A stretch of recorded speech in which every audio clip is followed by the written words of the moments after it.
السلام علیکم. AR خان حاضر ہے. 3 دسمبر کو سیالکوٹ میں ایک انسانی جان کا جس ظلم و بربریت سے ضیاع کیا گیا، اسے مذہب کے نام پر خون بہانے کی ملکی تاریخ میں ایک اور سیاہ باب کا افسوسناک اضافہ ہوا ہے. جیسے بارودی سرنگیں مشتعل ہو کر کئی سو افراد کا ایک نہتے فرد پر یوں حملہ آور ہونا اور کسی کا اسے روکنے کی کوشش نہ کرنا اس غیظ و غضب کا مظہر ہے جس نے عوام الناس کے دلوں کو کئی دہائیوں سے دی جانے والی نفرت، عدم رواداری، عدم برداشت کی مسلسل تعلیم، رویوں اور حمایت نے بھر رکھا ہے. بارود بھرے ان لوگوں کو پھٹنے کے لیے کوئی بھی بہانہ کافی ہوتا ہے، جیسے وہ بارودی سرنگیں جو دشمن کو نقصان پہنچانے کی غرض سے بچھائی جاتی ہیں اور نظروں سے اوجھل ہونے کے باوجود وجود رکھتی ہیں اور کسی ٹھوکر پر پھٹ کر نقصان کار گزرتی ہیں. تحت الثرا کی طرف اس دین سے تعلق کے دعوے کے ساتھ جس نے ایک انسان کے ناحق قتل کو پوری انسانیت کا قتل قرار دیا اور جس نے حوصلہ برداشت اور رواداری کی بے مثل تعلیم دی اور اس عظیم ترین وجود صلی اللہ علیہ وسلم کے نام پر جو سب جہانوں کے لیے رحمت بنا کر بھیجے گئے اور جنہوں نے خود مذہبی رواداری اور برداشت کا حیرت انگیز اسوہ دکھایا، حتیٰ کہ غیر مذاہب کے جنازوں کا احترام بھی عملاً کر کے دکھایا، آج گرتے گرتے گویا تحت الثرا کو پہنچ جانا ایک عبرتناک تاریخ ہے. آگ کا عذاب. قرآن کریم میں 145 مقامات پر نار کا ذکر ہے، جن میں سے بیشتر جہنم کے حوالے سے ہیں. یہ معاملہ تو خیر بعد کا ہے، لیکن اپنے وجودوں میں بارود بھرے جو لوگ یہاں بھی ہر دم اپنے آپ کو غیظ و غضب کی آگ میں جلاتے رہتے ہیں، کیا وہ اسی دنیا میں عذاب جہنم سے حصہ تو نہیں پا رہے؟ یہ مقام خوف ہے اور اسی لیے مقام فکر. ذمہ داران. اس انجام تک پہنچانے میں دین سکھانے والے، حکومت کرنے والے، قانون بنانے والے، فیصلے کرنے والے، میڈیا والے، خاموش رہ کر تماشا دیکھنے والے اور خود عقل و خرد کو تج کر ان مفاد پرست ٹولوں کے ہاتھوں کھلونا بننے والے سب یکساں ذمہ دار ہیں. ان سب نے اپنے طور پر بھی اور ایک دوسرے کی مدد کر کے بھی اس زوال میں حصہ ڈالا ہے. پہلے ذمہ دار مولوی ہیں، جیسا کہ پہلے ہی باخبر کر دیا گیا تھا کہ بعد دین سکھانے والے انسانی سطح سے پست ہو جائیں گے. ایسا ہی ظہور میں آیا اور اس گروہ نے اپنے جتھے بندی اور اس کے تحت دنیا کمانے کے لیے دوسرے عقیدے والوں کے خلاف نفرت اور عدم برداشت کی تعلیم دی اور دے رہے ہیں. اکٹھے عبادت نہ کرنے اور سماجی تعلقات نہ رکھنے کی ابتدا نے واجب القتل کے فتووں تک پہنچایا اور اب سر تن سے جدا کا نعرہ دیا. مستشرقین کے طریق پر چلتے ہوئے غیر مستند روایات کے سہارے محض اپنی اذیت پسندی کی تسکین کے لیے خون ریزی کا یہ درس دین کی امن و سلامتی کی ضامن تعلیم کے صریحاً برعکس ہے. دوسرے ذمہ دار حکومتیں.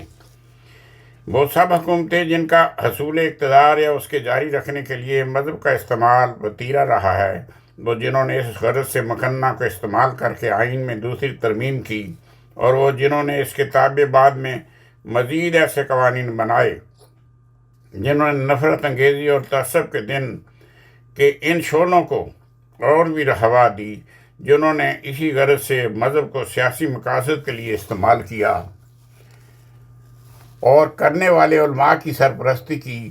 بعض بلکہ آج خود بھی مفید مذہبی گروہ بنائے، ان کی معاونت کی، ان کی غیر قانونی سرگرمیوں سے صرف نظر کیے رکھا اور جب حسب ضرورت انہیں استعمال کیا، جس کے ایک بعد نتیجہ میں ملک لمبے عرصے تک ایک بھیانک دہشت گردی کا شکار رہا ہے. یہ سرپرستانہ رویہ مجموعی طور پر نفرت انگیزی کی مہم کے پھیلاؤ کا سبب اور اس کا مقابلہ کرنے کے لیے حکومتی ارادوں اور مؤثر کارروائی میں سب سے بڑی روک ہے. تیسری ذمہ دار مقننہ. وہ سب اسمبلیاں جن کے ارکان گو بعد میں وائٹ پیپرز اور احتسابی عمل کے کردار رہے، لیکن جنہوں نے اپنی دنیاوی مفاد کی خاطر وقت کے حکام کے اشاروں پر اپنی حدود سے تجاوز کرتے ہوئے ایسی قانون سازی کی جو ایک طرف دینی تعلیم سے سراسر برعکس اور مروجہ بین الاقوامی اصولوں سے متصادم تھی، وہیں اس نے مذہبی منافرت کو قانون کا درجہ دے دیا، اور جنہوں نے ایسے قوانین بنائے جانے کو نہ روکا جن کے تحت پورے ملک میں سے صرف ایک جماعت کی علیحدہ ووٹر لسٹ بنائی جاتی ہے، اور بیشتر سرکاری دستاویزات جیسے شناختی card form, passport form, passport, تعلیمی اداروں کے داخلہ فارم، اعلیٰ ملازمتوں کے لیے درخواست فارم، ووٹر لسٹ، اور اب نکاح ناموں میں بلا ضرورت مذہب کا خانہ شامل کیا گیا ہے، جبکہ ان سب کا مقصد کھلے طور پر صرف تفریق اور نفرت کا کاروبار کرنے والوں کے ساتھ کے ہاتھ مضبوط کرنا اور آبادی کے ایک حصہ کا اتصال ہے۔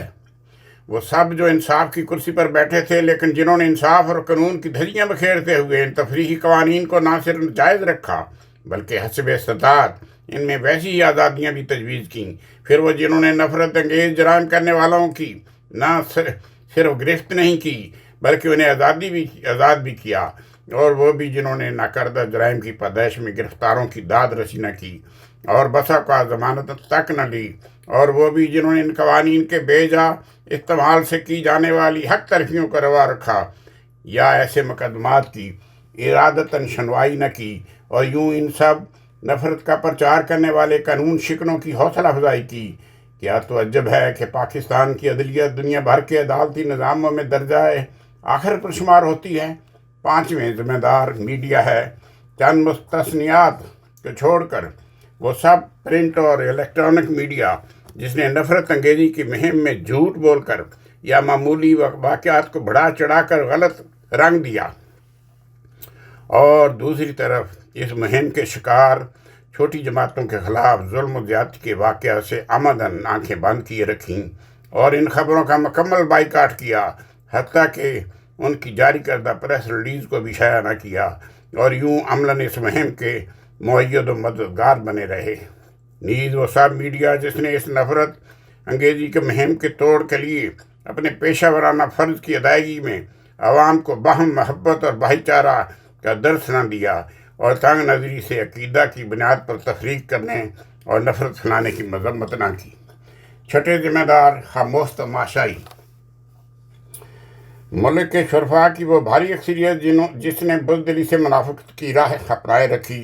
جنہوں نے نئی محفلوں اور ڈرائنگ روم مجالس میں انسانی حقوق اور بھائی چارے کی خوب وکالت کی لیکن باہر زبان بند رکھی، وہ ان غلط کاریوں میں براہ راست عمل شریک تو نہ ہوئے لیکن ان کے خلاف آواز اٹھائی، نہ مخالف رد عمل ظاہر کیا، اور یوں ان کی خاموش حمایت کی اور اس غلط تاثر کو ہوا دی کہ گویا سارا ملک ہی نفرت انگیزی کی اس مہم میں شریک ہے۔ 7ویں ذمہ دار عوام الناس ہیں۔ وہ سب عام لوگ جو کالا نام بنے رہے، جن نے مخالف پراپیگنڈے کو صرف سن کر سچ مان لیا، ان کے عقیدے کے صحیح یا غلط ہونے کو جانچا، نہ ان کے خلاف سنی سنائی باتوں کو پرکھا، اور نہ اس مشاہدہ کو مقدم کیا جو دوسرے عقیدے والے لوگوں کے پڑوس میں رہ کر، ساتھ کھیل کر، بچپن سے ساتھ بڑے ہو کر، اسکول اور کالج میں اکٹھے تعلیم پا کر، ملازمتوں اور کاروبار میں اکٹھے وقت گزار کر، رشتہ داریاں رکھ کر وہ حاصل کر چکے تھے، غرض اپنی عقل کو استعمال نہیں کیا اور آنکھیں بند کر روحانی نابیناؤں کے پیچھے چلتے رہے، اور جب مولوی نے جو کہا اس پر عمل کرنا شروع کر دیا، سلام دعا ترک کر دیا، میل ملاقات چھوڑ دیا، لین دین اور کاروبار میں الگ کر دیا، اور اس بات کو بھول گئے کہ اس حوالے سے پیارے آقا صلی اللہ علیہ وسلم کا کیا اسوہ تھا۔ پستی سے نکلنے کی راہ۔ اس پستی سے نجات کی راہ صرف غلطیوں کی درستگی ہے۔ اس میں کلیدی کردار حکومت کا ہے۔ اسے جہاں خود کو مذہب سے علیحدہ کر کے اپنے ان بنیادی فرائض کو ادا کرنا ہوگا کہ بلا کسی تفریق کے اس کی رٹ قائم ہو، بلا استثناء سب سادی کیفر کردار تک پہنچیں، حکومتی مناصب صرف صلاحیت کی بنیاد پر تفویض ہوں، ہر شہری کو بلا لحاظ مذہب و عقیدہ اس کے جملہ حقوق حاصل ہوں، وہیں اسے یہ بھی یقینی بنانا ہوگا کہ اسمبلیاں ان سب قوانین کو قلم زد کریں جو مسلمان بنیادی انسانی حقوق کی نفی کرتے ہیں یا جو ملک کے شہریوں کے درمیان تفریق کرتے ہیں۔ عدالتیں بلا لحاظ عقیدہ سب کو جلد انصاف مہیا کریں اور میڈیا صحافتی اصولوں کے تابع بلا لگی لپٹی اور بلا تفریق آگہی دے۔ حکومتی سطح پر مثبت پیش رفت شہریوں کے لیے بھی درست راہ متعین کرے گی اور رفتہ رفتہ ان میں اختلاف عقیدہ کی برداشت کا حوصلہ اور گفتگو سے معاملات کے حل کا رجحان پیدا ہوگا اور نفرتیں دور ہوں گی۔ یہ کام جتنی جلدی ہوگا موجودہ اندھیرا اتنی جلدی دور ہوگا۔ Thank you. Rana Abdul Razzaq Khan, London.